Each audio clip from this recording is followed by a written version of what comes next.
When does a cyclist appear to be stationary with respect to another moving cyclist?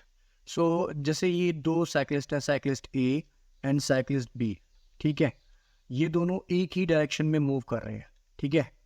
तो जब ये एक ही direction में है ना, एक ही स्पीड से मूव करेंगे, तो ये एक दूसरे के रिलेटिवली स्टेशनरी होंगे, यानी कि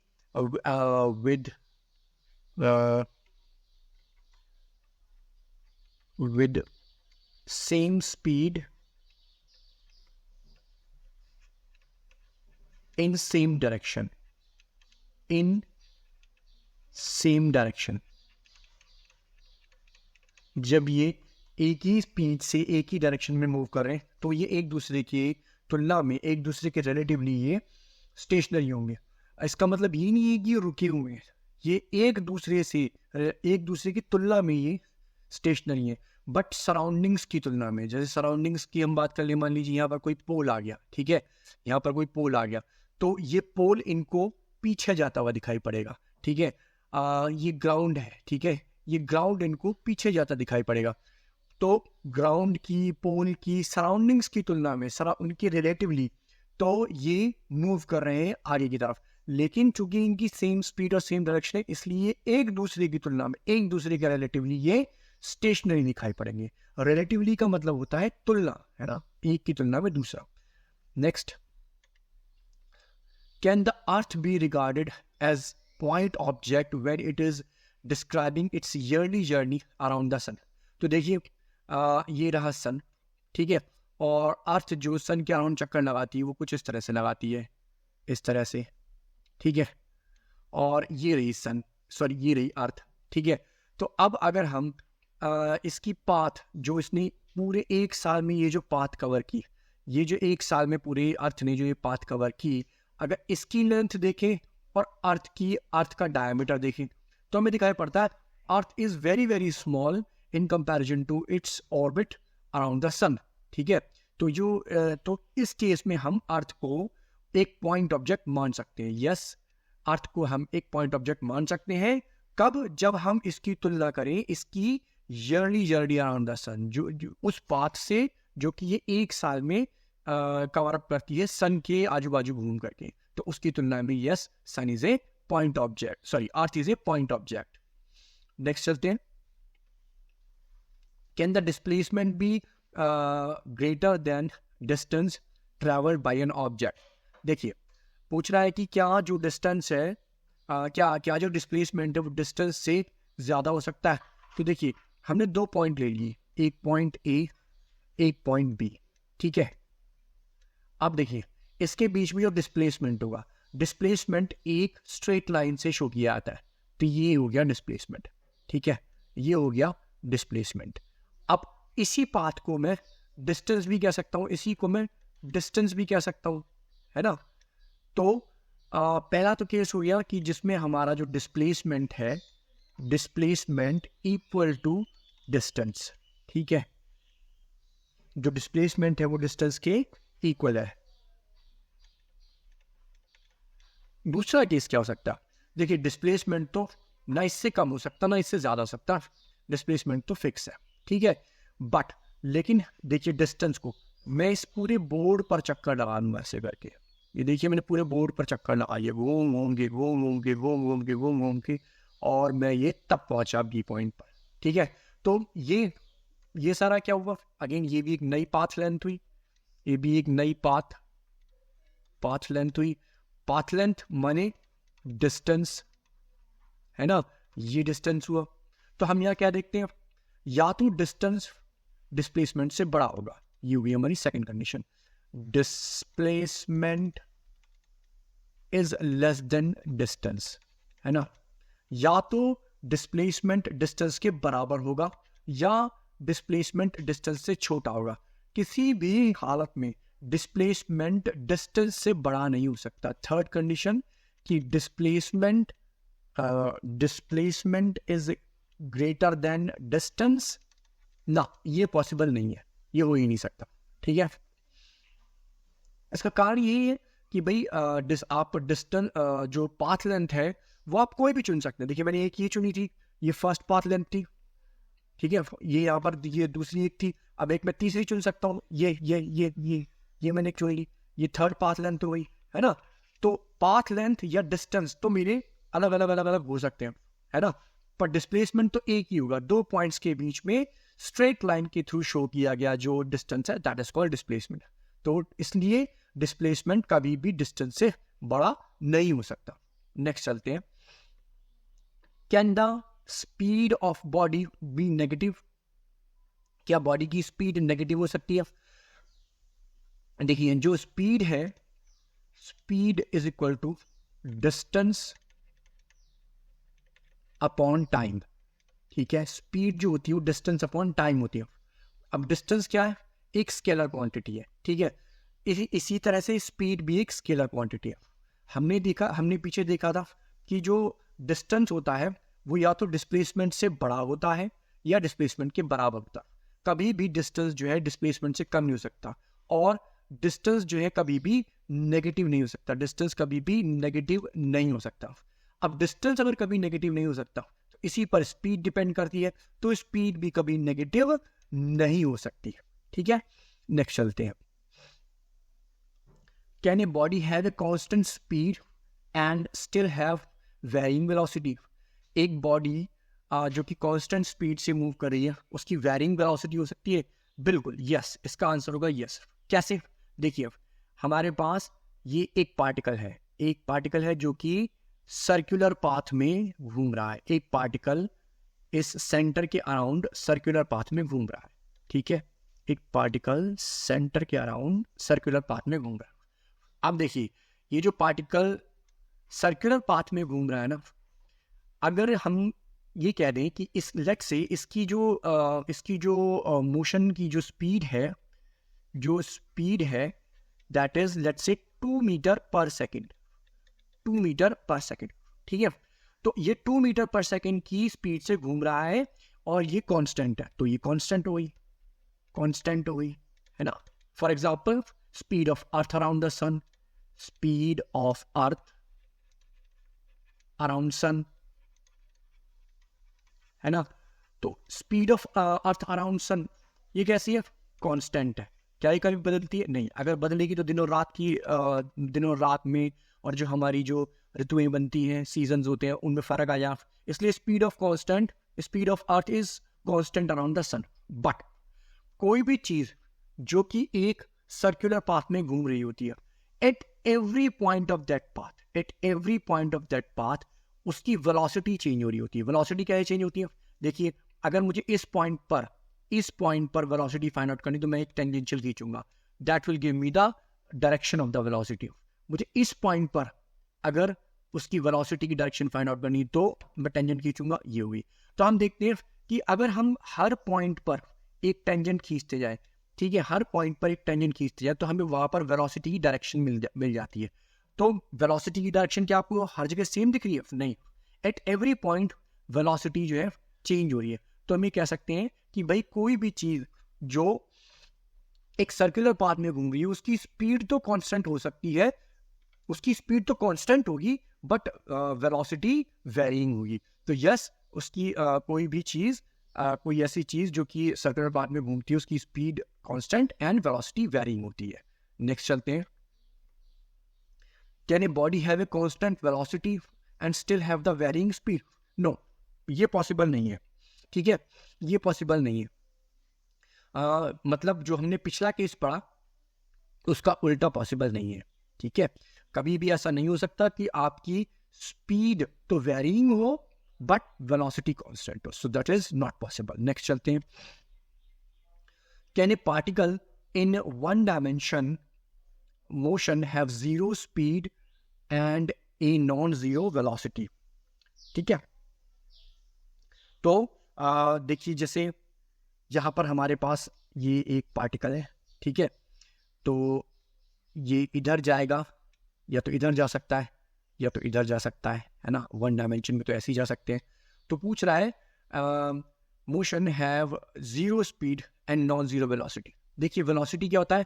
वेलोसिटी वेक्टर क्वांटिटी है, डायरेक्शन को शो करती है, डायरेक्शन, ठीक है। और स्केलर, स्केलर क्वांटिटी है, और मैग्नीट्यूड को शो करती है, मैग्नीट्यूड। ठीक है, अब अगर स्पीड ही जीरो है, तो क्या वो कोई वेलोसिटी एक्वायर कर सकता है? नहीं, वो कोई वेलोसिटी एक्वायर नहीं कर सकता। जब स्पीड ही नहीं होगी तो वेलोसिटी कहां से होगी? इसलिए हमारे इस क्वेश्चन का आंसर होगा नो। ठीक है, नेक्स्ट चलते हैं। नेक्स्ट क्वेश्चन हमसे कह रहा है, can a body have zero velocity and still be accelerating? कह रहा है कि कोई बॉडी उसकी जीरो वेलोसिटी होगी और तब भी वो एक्सेलरेट कर रही होगी। देखिए, इसका आंसर होगा यस। कैसे होगा मैं आपको बताता हूं। अगर किसी बॉडी को हमने वर्टिकली अपवर्ड फेंका है, देखिए हमने इस तरह से वर्टिकली अपवर्ड फेंका है, ठीक है, तो देखिए जब किसी बॉडी को हम ऊपर फेंकते हैं तो उस बॉडी की जो स्पीड होती है ना, speed decreases with time, speed decreases with time. Time के साथ साथ स्पीड डिक्रीज होती है, और डिक्रीज होते होते ये जो मैक्सिमम हाइट होती है ना, मैक्स हाइट, इस मैक्सिमम हाइट पर जाकर के जो उसकी स्पीड होती है, ठीक है, वो जीरो हो जाती है। स्पीड कह लीजिए आप या वेलोसिटी कह लीजिए, ठीक है, जीरो हो जाती है। ठीक है, तो क्या इस पॉइंट पर पहुंचकर, इस पीक पॉइंट पर पहुंचकर, ठीक है, एक्सेलरेशन काम करना बंद कर देता है? नहीं। एक्सेलरेशन माने जी, ग्रेविटेशनल एक्सेलरेशन। ठीक है, ये ग्रेविटेशनल एक्सेलरेशन इस डायरेक्शन में काम करता है। तो देखिए होता क्या है कि जब भी हम किसी चीज को ऊपर फेंकते हैं तो उसकी जो वेलोसिटी होती है वो ऊपर की तरफ होती है, ये उसकी वेलोसिटी की डायरेक्शन होती है, और ये नीचे की तरफ होती है जी की डायरेक्शन। तो जी वेलोसिटी के उल्टा काम करता है और उसकी स्पीड को धीरे धीरे डिक्रीज करता जाता है। एट द पीक पॉइंट उसकी स्पीड जीरो हो जाती है। ठीक है, बट क्या उस पॉइंट पर, पीक पॉइंट पर पहुंचकर जी काम करना बंद कर देता है? नो, जी तब भी काम करता रहता है। यानी कि इसका मतलब ये है कि किसी चीज की, कोई ऑब्जेक्ट जिसको ऊपर फेंका गया है, उसकी velocity at the peak point जाकर के जीरो हो जाती है, यानी कि वो जीरो वेलोसिटी एक्वायर कर लेता है, बट स्टिल वो एक्सेलरेट कर रहा होता है। एक्सेलरेट किधर को? नीचे की तरफ को। बेशक हम उसको उस केस में डिसेलरेशन बोलते हैं, बट डिसेलरेशन हो चाहे एक्सेलरेशन हो, दोनों एक ही बात है। डिसेलरेशन भी नेगेटिव एक्सेलरेशन होता है। तो yes, it is possible when an object has zero velocity but still accelerating, but that is only in case of when the object is thrown upward. Next चलते हैं, can an object have an eastward velocity while experiencing a westward acceleration? देखिए बहुत अच्छा question है।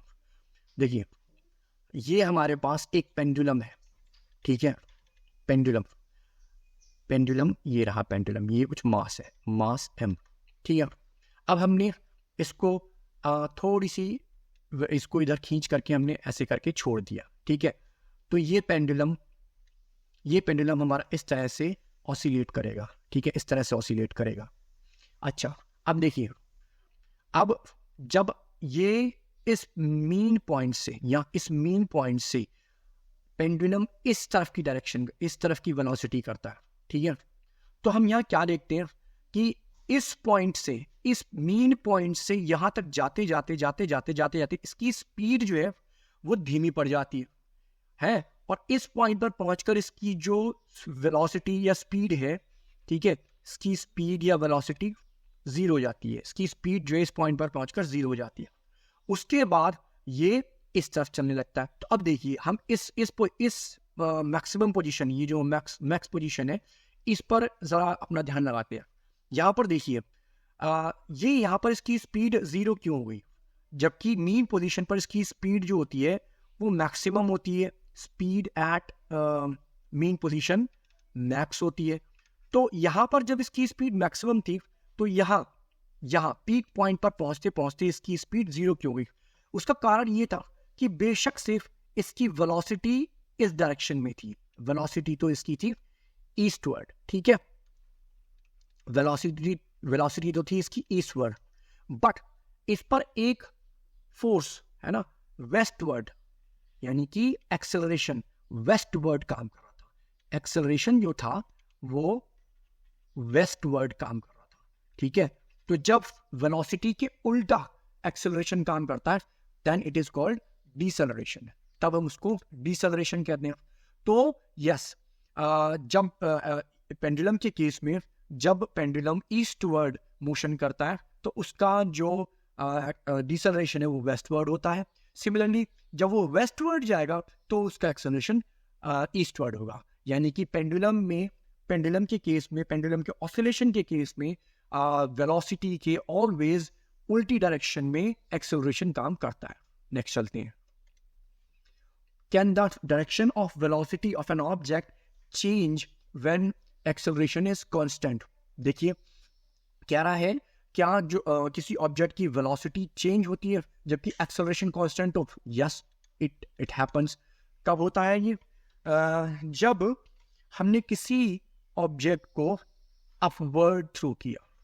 जब हमने किसी object को अपवर्ड थ्रो किया तो इस केस में देखिए जी हमेशा नीचे की तरफ, जी हमेशा नीचे की तरफ विद 9.8 मीटर पर सेकंड स्क्वायर के रेट से काम करता है। यानी कि एक्सेलरेशन तो हो गया कांस्टेंट, एक्सेलरेशन तो हो गया कांस्टेंट, ठीक है। लेकिन वेलोसिटी हमने उसको ऊपर की तरफ फेंका तो वेलोसिटी की डायरेक्शन ऊपर की तरफ, वेलोसिटी ऊपर की तरफ, ठीक है। तो हम यहाँ देख सकते हैं कि हमारी अच्छा अब वेलोसिटी के संग क्या होता है, क्योंकि ये जो डिसेलरेशन है या जो एक्सेलरेशन जी है, ठीक है, ये नीचे की तरफ काम कर रहा है तो ये वेलोसिटी ऊपर की तरफ डिक्रीज होती है, ये ऊपर की तरफ डिक्रीज होती है और होते होते होते होते इस मैक्सिमम हाइट तक पहुंचते पहुंचते वेलोसिटी जीरो हो जाती है, ठीक है। उसके बाद ये नीचे गिरने लगती है और वेलोसिटी इंक्रीज करने लगती है। तो हम देखते हैं कि चाहे ये ऊपर जाए चाहे नीचे जाए, दोनों ही केसेस में वेलोसिटी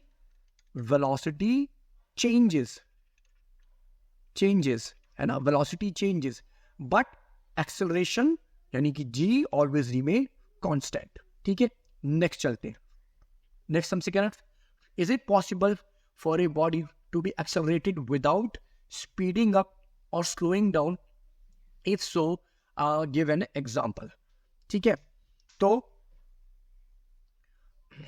देखिए is it possible for a body to be accelerated without speeding up, है ना, यानी कि हमने स्पीड को नहीं बढ़ाया है ना हमने स्पीड को बढ़ाया है ना हमने स्पीड को घटाया है, बट क्या स्टिल वो एक्सेलरेट कर रही है? बिल्कुल ऐसा होता है। कहाँ होता है?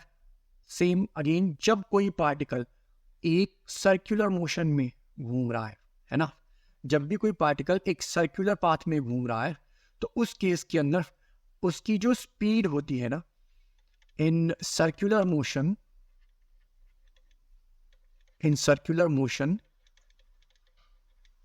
speed remains constant, ठीक है, स्पीड रिमेन्स कांस्टेंट, ठीक है। बट क्या उसका एक्सेलरेशन, उसमें एक्सेलरेशन है? बिल्कुल। एक्सेलरेशन की डेफिनेशन क्या होती है? Acceleration is equal to change in velocity. Acceleration है चेंज इन वेलोसिटी। तो क्या इसकी वेलोसिटी चेंज होती है? Yes, at every point of the circular path इसकी वेलोसिटी चेंज हो रही है। कैसे? अगर आपको वेलोसिटी निकालनी है तो आप यहाँ पर एक टेंजेंट खींचेंगे, यहाँ पर इसकी वेलोसिटी की डायरेक्शन ये है, यहाँ पर इसकी वेलोसिटी की डायरेक्शन ये है, यहाँ पर इसकी वेलोसिटी की डायरेक्शन ये है, यहाँ पर इसकी वेलोसिटी की डायरेक्शन ये है। तो हम देखते हैं eight every point of this circular path velocity is changing, that's why this motion is accelerated, ठीक है। तो स्पीड के हिसाब से सर्कुलर मोशन हमेशा कांस्टेंट होता है, ठीक है, लेकिन वेलोसिटी चेंजिंग के हिसाब से सर्कुलर मोशन हमेशा एक्सेलरेटेड होता है, ठीक है। नेक्स्ट चलते हैं। Under what conditions is the average velocity equal to instantaneous velocity, ठीक है।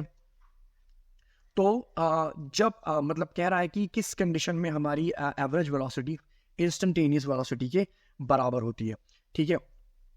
ये कब होता है? जब हमारी body moves with A constant velocity, ठीक है। या for a uniform motion. Uniform motion means when velocity is constant. जब velocity constant है, उस केस में हमारी average velocity v average will be equal to v instantaneous. ठीक है, देखिए इसको हम एक छोटे से एग्जांपल से समझ भी सकते हैं. पोजीशन टाइम ग्राफ लेते हैं. पोजीशन टाइम ग्राफ, ठीक है, यहां पर हमने इस एक्सेस पर शो किया हमने टाइम, ठीक है, टाइम t, और इस एक्सेस पर हमने शो किया पोजीशन x. ठीक है, देखिए तो हमारा कांस्टेंट वेलोसिटी का जो ग्राफ है वो कुछ इस तरह का होगा, एक रन ओवर राइज ग्राफ. ठीक है, अब देखिए मैंने ये और ये हो गया मेरा पोजीशन x और ये हो गया टाइम t. ठीक है, अब देखिए यहां पर मैं v एवरेज कैसे फाइंड आउट करूंगा. v एवरेज क्या होता है? v एवरेज होता है मेरा टोटल डिस्प्लेसमेंट अपॉन में टोटल टाइम. ठीक है, तो टोटल डिस्प्लेसमेंट मेरा कितना हुआ? 0 से x यानी कि x, और टोटल टाइम 0 से t यानी कि t. तो मेरा v एवरेज निकला x by t.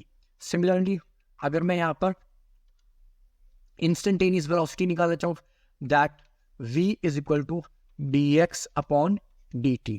dx upon dt का मतलब क्या हुआ? Change in time with respect to, sorry, change in position with respect to change in time. तो यहाँ पर मेरी चेंजिंग पोजीशन कितनी निकलेगी? Final position minus initial position. Final position है x, इनिशियल पोजीशन है 0. सिमिलरली फाइनल टाइम है मेरा t, इनिशियल टाइम है मेरा 0. तो ये कितना, ये भी कितना मेरा निकला? x upon t. तो देखिए जब हमारा यूनिफॉर्म मोशन होगा यानी हमारी वेलोसिटी कांस्टेंट होगी, तो उस केस में हमारा जो एवरेज वेलोसिटी है वो इंस्टेंटेनियस वेलोसिटी के बराबर होगी. ठीक है, नेक्स्ट चलते हैं. पूछ रहा है why is the speed in general greater than magnitude of velocity. कि जो स्पीड है वो वेलोसिटी से जनरली ज्यादा क्यों होती है? इसका बहुत सिंपल सा आंसर जो कि अभी मैं पहले डिस्कस कर चुका हूँ.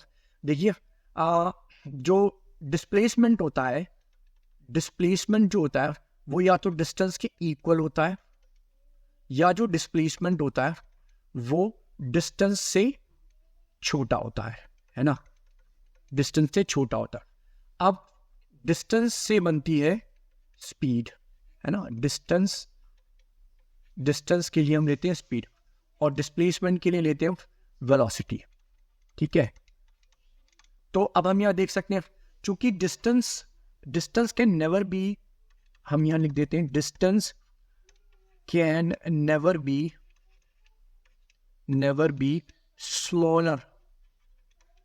smaller than displacement. So speed, velocity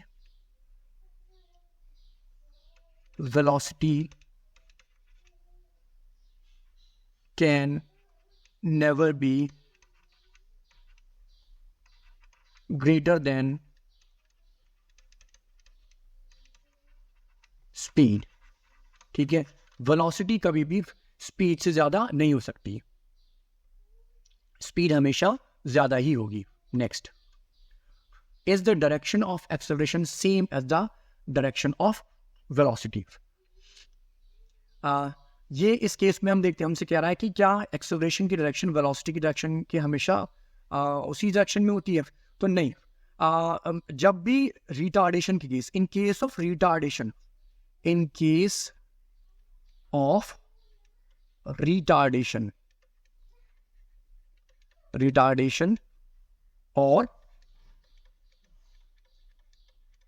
deceleration, in case of retardation और डिसेलरेशन, जो उसकी डायरेक्शन है, direction direction will not be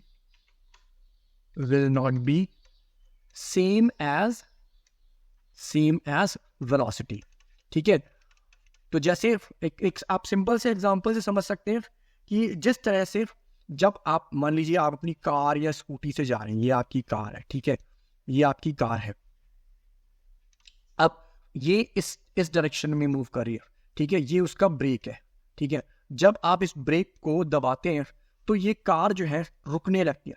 ये कार रुकने क्यों लगती है? क्योंकि जो इसकी इधर इस डायरेक्शन में जो वेलोसिटी थी, एक्सेलरेशन उसके ऑपोजिट डायरेक्शन में काम करता है और धीरे धीरे स्लोली एंड ग्रेजुअली इसकी वेलोसिटी को डिक्रीज करता है। ठीक है, तो अब हमने देखा इस केस में जो ये एक्सेलरेशन है that is negative acceleration that is working in the opposite direction of velocity. तो it is not necessary कि velocity और acceleration की direction same हो, ये अलग भी हो सकती है। अगला चलते हैं, can we use the equation of kinematics to find the height attained by a body projected upward with any velocity? देखिए ये काइनेमेटिक्स इक्वेशन के बारे में बात कर, तो सबसे पहले काइनेमेटिक इक्वेशन कौन सी होती है? v is equal to u plus at, v square is equal to u square plus 2as and s is equal to ut plus half at square. अब यहाँ पर जो a है that would be g, है ना, a is equal to g माने gravitational acceleration. ठीक है, अब हम देखते हैं कि जो ग्रेविटेशनल एक्सेलरेशन है, ठीक है, gravitational acceleration only near the earth constant होता है। Gravitational g is constant near the earth only, near the earth surface only. जैसे जैसे as height increases and as h increases, j changes। ठीक है, g कैसे चेंज होता है? देखिए g आपके बुक में ही दिया हुआ है, g विद h इसका फॉर्मूला होता है g 1 minus 2h upon r, या h जो है वो हाइट है, ठीक है, और r जो है वो रेडियस है, रेडियस ऑफ जो भी प्लैनेट है, लाइक अर्थ है तो अर्थ की, जुपिटर है तो किसी भी प्लैनेट के लिए ये काम करेगा ना, किसी भी प्लैनेट के लिए। तो हम यहाँ देखते हैं कि जैसे जैसे हाइट चेंज होगी, जैसे अब देखिए यहाँ पर ये जो GH है ये h का फंक्शन है, ठीक है, तो जैसे जैसे हाइट चेंज होगी यहाँ पर हमारा ग्रेविटेशनल एक्सेलरेशन की वैल्यू चेंज होती रहेगी, यानी कि एक सर्टेन हाइट के बाद, है ना, h की वैल्यू सेम नहीं रहेगी, है ना, तो एक सर्टेन हाइट के बाद g की वैल्यू सेम नहीं रहेगी, ये चेंज हो जाएगी। इसलिए काइनेमेटिक इक्वेशंस जो है ना ये नियर अर्थ सरफेस तो सही वैल्यूज देंगी, ठीक है, बट जैसे जैसे अर्थ सरफेस से दूरी बढ़ती जाएगी, ग्रेविटेशनल एक्सेलरेशन की वैल्यू चेंज होने की वजह से ये इक्वेशन सही रिजल्ट नहीं देंगी। तो इसका आंसर हमारा हो गया नो। ठीक है, आगे चलते हैं। Two balls of different masses are thrown vertically upward with same initial speed. Which one will rise to the greater height? देखिए अगर हम नॉर्मल परिस्थितियों में जो भी अभी हमारे नॉर्मल सर्कमस्टांसेस है इनमें अगर हम देखें तो नॉर्मली कोई भी बंदा ये बोलेगा कि भाई जो हल्की बॉल है और जो भारी बॉल है जब हम इनको ऊपर की तरफ फेंकेंगे तो भाई इनकी जो हाइट है ना उसमें फ़र्क आ जाएगा। ठीक है, हाँ ऐसे समझ लीजिए, कोई कह देगा कि जो हल्की बॉल है ये ज़्यादा हाइट तक जाएगी और जो भारी बॉल है वो कम हाइट तक जाएगी। क्यों भाई? क्योंकि इसका भार ज़्यादा है, यानी कि इसका मास ज़्यादा है, इस वजह से ये ज़्यादा ऊपर तक नहीं जा पाएगी, ये ज़्यादा ऊपर तक जाएगी। ठीक है, या कोई कह देगा कि ये मास ज़्यादा तो ये ज़्यादा ऊपर तक जाएगी, ये इसको हवा रोक देगी। तो पहली बात ध्यान से यहाँ पर एक बात हमको ध्यान में रखने वाली है कि जितने भी हमारे फिजिक्स के रूल बने उसमें एक असम्पशन मान के चला गया है कि देयर इज वैक्यूम, ठीक है, देयर इज वैक्यूम। अब जब वैक्यूम होगा, ठीक है, उस केस के अंदर जब हम इसको ऊपर फेंकते हैं, ठीक है, तो देखिए ऊपर फेंकने का मतलब ये हाइट गेन करेगी, हाइट गेन करने का मतलब डिस्टेंस, ठीक है। अब डिस्टेंस का फॉर्मूला हमारी काइनेमेटिक इक्वेशन में क्या है, s is equal to ut plus half at square, या तो यहां से निकाल लीजिए, है ना, या इस फॉर्मूले से v square is equal to u square plus 2as, इससे निकाल लीजिए। यहां से आप s निकाल सकते हैं, s माने हाइट, या यहां से आप s निकाल सकते हैं, s माने हाइट। अब इन दोनों फॉर्मूलाज को मुझे देख करके बताइए, क्या ये दोनों फॉर्मूलाज में कहीं पर भी जो डिस्टेंस है या जो हाइट है वो कहीं भी m पर डिपेंडेंट है, ठीक है, नहीं है। s डज नॉट यानी कि डिस्टेंस और displacement does not depend on मास, ठीक है, ये मास पर डिपेंड नहीं करता। अब क्योंकि s does not depend upon the mass, इसलिए both will attain the same height, both will attain same height, ठीक है। जो दोनों की दोनों बॉल्स हैं बेशक से उनके मास में फर्क है, बट अगर उनको सेम इनिशियल स्पीड दी गई है ना, तो वो सेम ही हाइट, सेम ही वर्टिकल हाइट को अटेन करेंगे। नेक्स्ट सेम टाइप का क्वेश्चन है, two balls of different masses are thrown vertically upward with the same speed, with which one will pass through the point of projection in their downward direction with the greater speed। देखिए ये हमारी एक building है, let's say हमने इससे दो balls को अलग अलग मास की, अलग अलग मासेस की दो बॉल को, ये लेट्स से m है, ये m है, इनको हमने ऊपर उछाला, ठीक है, इनको हमने ऊपर उछाला, ठीक है। अब जब हमने इनको ऊपर उछाला तो ये डेफिनेटली नीचे भी आएंगी, इस तरह से नीचे आएंगे ये दोनों, ठीक है। अभी हमने पिछले स्लाइड में हम डिस्कस किया कि जो हमारा डिस्टेंस है s जो है, s डज नॉट डिपेंड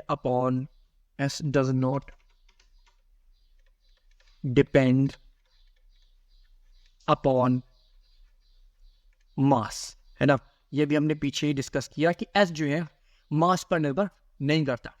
तो इसका मतलब वो सेम हाइट, जब अगर उनकी if u is same for both the balls, in that case they will rise up to the same height, ठीक है, सेम हाइट तक राइज करेंगे। अब जब सेम हाइट से वो वापस अर्थ की तरफ गिरना शुरू करेंगे, ठीक है, तो उनको सेम वेलोसिटी एक्वायर होगी और उनको सेम टाइम लगेगा नीचे गिरने में, ठीक है। तो जब दो बॉल्स को सेम इनिशियल वेलोसिटी दे करके अपवर्ड फेंका गया है, तो वो सेम टाइम में नीचे पहुंचेंगी और सेम ही स्पीड एक्वायर करेंगी। इसको हम एक और उससे समझ सकते हैं। देखिए हमारी जो काइनेमेटिक इक्वेशंस होती है उसमें v फाइंड आउट करने का फॉर्मूला कहता है v is equal to u plus at and v square is equal to u square plus 2as। इन दोनों ही फॉर्मूला में अगेन हम देखते हैं कि no dependency of mass, mass की कोई डिपेंडेंसी नहीं है, इसलिए दोनों को सेम स्पीड मिलेगी, किसी की भी ग्रेटर या स्मॉलर स्पीड नहीं होगी। नेक्स्ट चलते हैं, can the relative velocity of two bodies B greater then the absolute velocity of either body, ठीक है। तो इसके लिए जब भी दो हमारी रिलेटिव वेलोसिटी क्या होती है, रिलेटिव वेलोसिटी हमारी होती है relative velocity of v with respect to b, हम इसको लिखते हैं va माइनस vb, ठीक है। तो अब देखिए मान लीजिए va की वेलोसिटी 50 थी और vb की वेलोसिटी 30 थी, ठीक है। अब va इस डायरेक्शन में वेलोसिटी कर रहा था, ये va की वेलोसिटी थी, और vb की वेलोसिटी इस डायरेक्शन में थी, ठीक है, 30 और इसकी 50, ठीक है।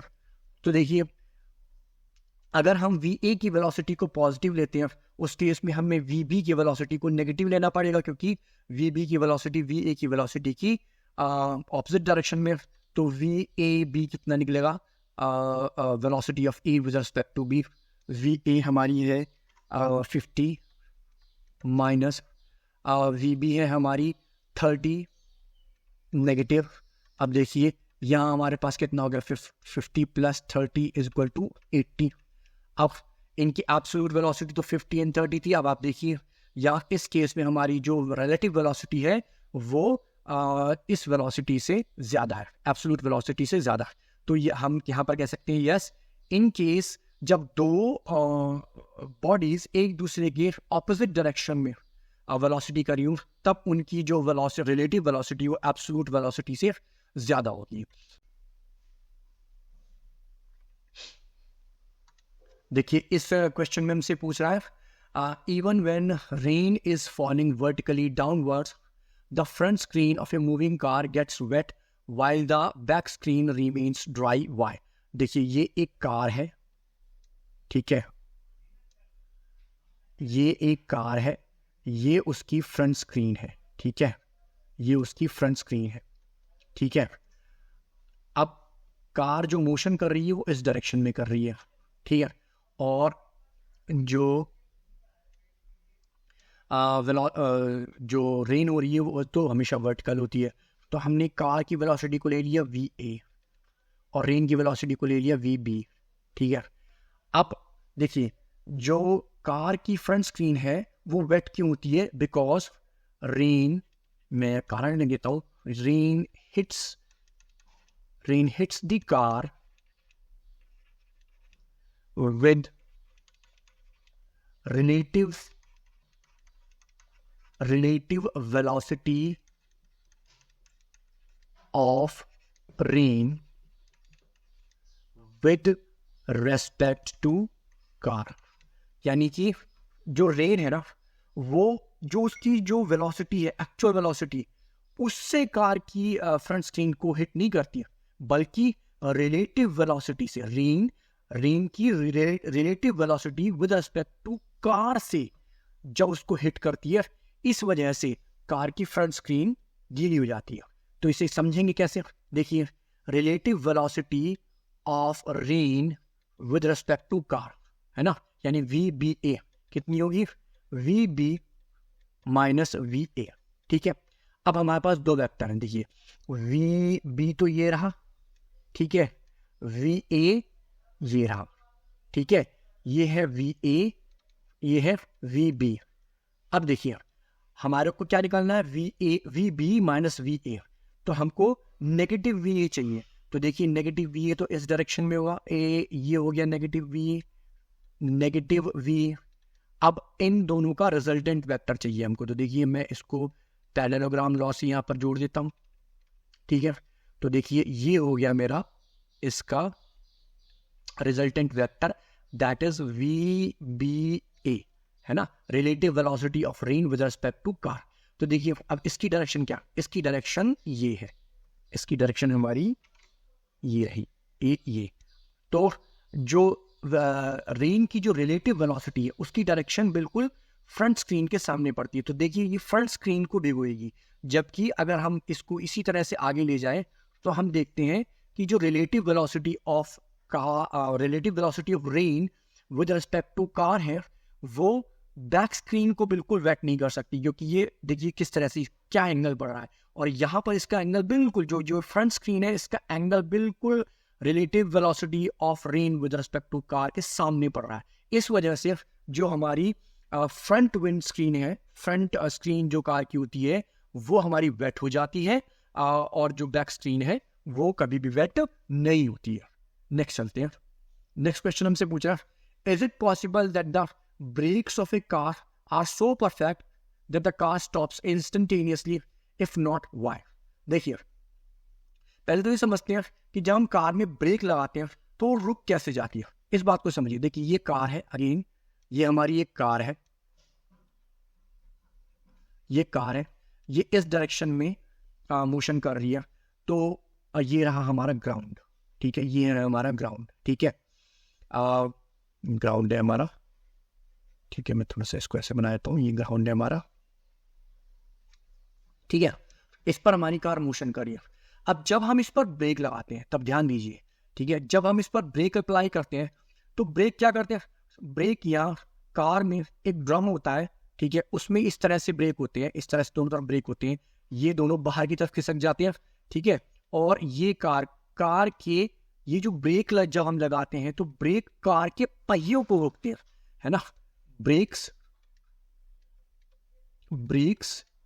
Stop the motion of wheel of car. जो ब्रेक्स है वो कार के पहियों की मोशन को रोकते हैं, ठीक है। जब कार के पहियों का मोशन रुक गया तब उस केस में क्या होता है, जो कार रुकती है वो जो ये सरफेस है, जो ये ग्राउंड है, इस ग्राउंड के कारण जो फ्रिक्शन मिलता है ना, जो इस ग्राउंड के कारण जो फ्रिक्शन मिलता है ना, फ्रिक्शन किधर होगा, अगर कार की वेलोसिटी इधर है तो फ्रिक्शन इस डायरेक्शन में काम करेगा, फ्रिक्शन इस सरफेस के पैरेलल, ये जो सरफेस है इसके पैरेलल और उल्टी डायरेक्शन में काम करेगा। तो फ्रिक्शन जो है वो यहाँ पर डिसेलरेशन लेकर के आता है, जिस वजह से कि हमारी कार रुकती है, ठीक है।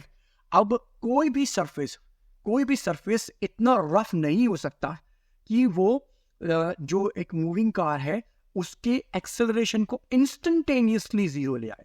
कोई भी सरफेस इतना ज्यादा फ्रिक्शन पैदा नहीं कर सकता। इस वजह से कोई भी कार जब हम उस पर ब्रेक लगाएंगे तो वो उसका जो एक्सेलरेशन है वो इंस्टेंटेनियसली जीरो नहीं होगा। इस वजह से कोई भी कार इंस्टेंटेनियसली स्टॉप नहीं होगी, थोड़ा बहुत वो आगे जाएगी। मान लीजिए अगर आपने बहुत तेजी से ब्रेक लगा भी दी है ना, तो वो स्टिड होकर के आगे जाएगी, है ना, क्योंकि यहाँ इतना इनफ फ्रिक्शन नहीं होगा कि जो इन पहियों को रोक सके। तो बेशक उसके पहिए ना उनमें, बट स्टिल वो स्टिड होगी, स्टिल वो इस सरफेस पर स्टिड होगी, ठीक है। नेक्स्ट चलते हैं। When an observer is standing on earth, the trees and house appear stationary to him. However, when he is sitting in the moving train, all these objects appear to move in backward direction. तो इसका जो simple सा कारण है, देखिए ये एक train है,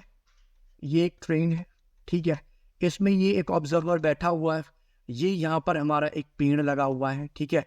तो जब ये ट्रेन इस डायरेक्शन में जाने लगेगी, अगर मैं इस राइट हैंड साइड की डायरेक्शन को मैं पॉजिटिव ले लूं तो ट्रेन के साथ साथ ये बंदा भी मूव होएगा। तो ये जो पेड़ है या पोलर सराउंडिंग्स है, ये नेगेटिव डायरेक्शन में दूसरी तरफ जाने लगेंगे। तो उसको लगेगा कि भाई ये पेड़ जो है मूव हो रहे हैं। तो बेसिकली हो क्या रहा है, चूंकि ट्रेन पेड़ के रिलेटिवली फॉरवर्ड डायरेक्शन में मूव कर रही है, इसलिए ऑब्जर्वर को लगेगा कि पेड़ जो है ट्रेन के रिलेटिवली बैकवर्ड डायरेक्शन में मूव कर रहा है, because motion is relative. Motion जो है वो रिलेटिव होता है, मोशन कभी भी एब्सोल्यूट नहीं हो सकता, it is always relative. Relative का मतलब एक की तुलना में दूसरा, एक के कंपैरिजन में दूसरा, ठीक है।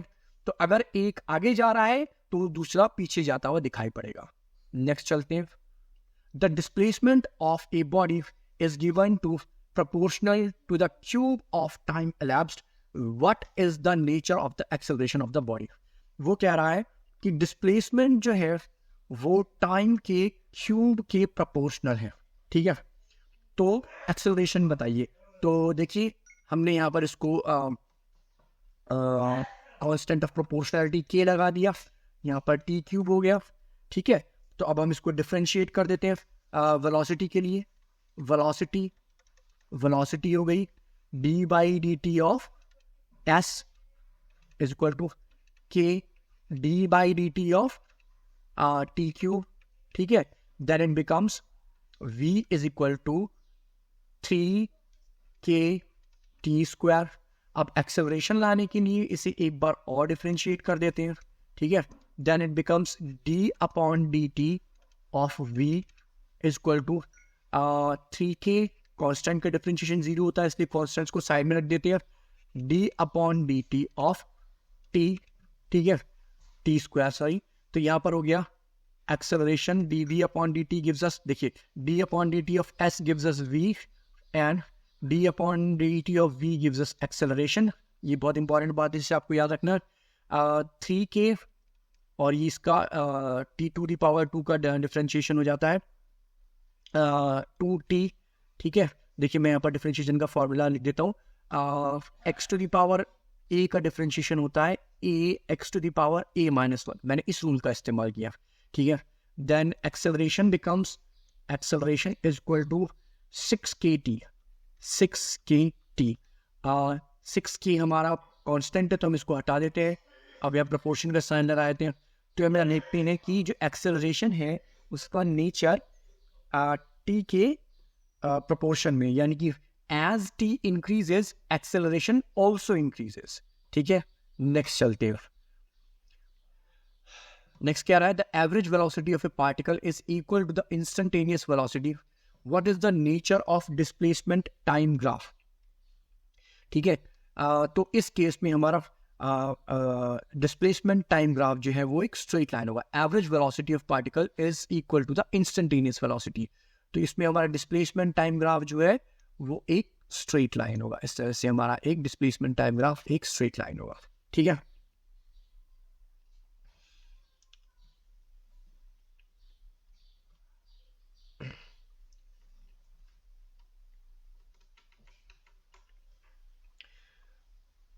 तो इस क्वेश्चन में हमसे क्या रहा है, the average velocity of a particle is equal to the instantaneous velocity.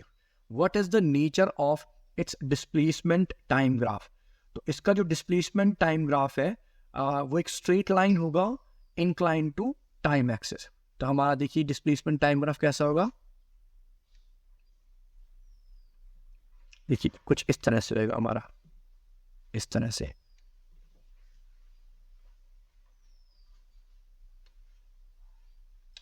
Next, can the position time graph having negative slope. तो देखिए क्या रहा है कि क्या पोजीशन टाइम ग्राफ जो है हमारा नेगेटिव स्लोप रख सकता है. तो यस, देखिए किस केस में रख सकता है, जब velocity of object, velocity of an object is negative. जब किसी ऑब्जेक्ट की वेलोसिटी नेगेटिव है. ठीक है, नेगेटिव वेलोसिटी का मतलब क्या है, यानी कि उसकी वेलोसिटी घट रही है. देखिए कुछ इस तरह से जो ये अगर लेट्स से ये हमारा पोजीशन टाइम ग्राफ है ना, ये हमारा पोजीशन टाइम ग्राफ है एक्स टी ग्राफ. अब किसी ऑब्जेक्ट की जो अब हमको पता है कि जो एक्स टी ग्राफ होता है उसका स्लोप हमको वेलोसिटी देता है. ठीक है, तो अगर किसी ऑब्जेक्ट का एक्स टी टाइम ग्राफ कुछ इस तरह का है, ठीक है, तो इसका जो स्लोप है ना, ये एक्स टी है, एक्स टी ग्राफ है ना. अब इस एक्स टी ग्राफ का जो स्लोप होगा, ठीक है, that would be negative slope. Negative slope होगा. अभी जो नेगेटिव स्लोप है ये क्या देगा, नेगेटिव वेलोसिटी. ठीक है, आगे चलते हैं. Can the direction of motion of a body change if its velocity is changing at uniform rate. ठीक है, can the direction of motion of a body change if its velocity is changing at uniform rate.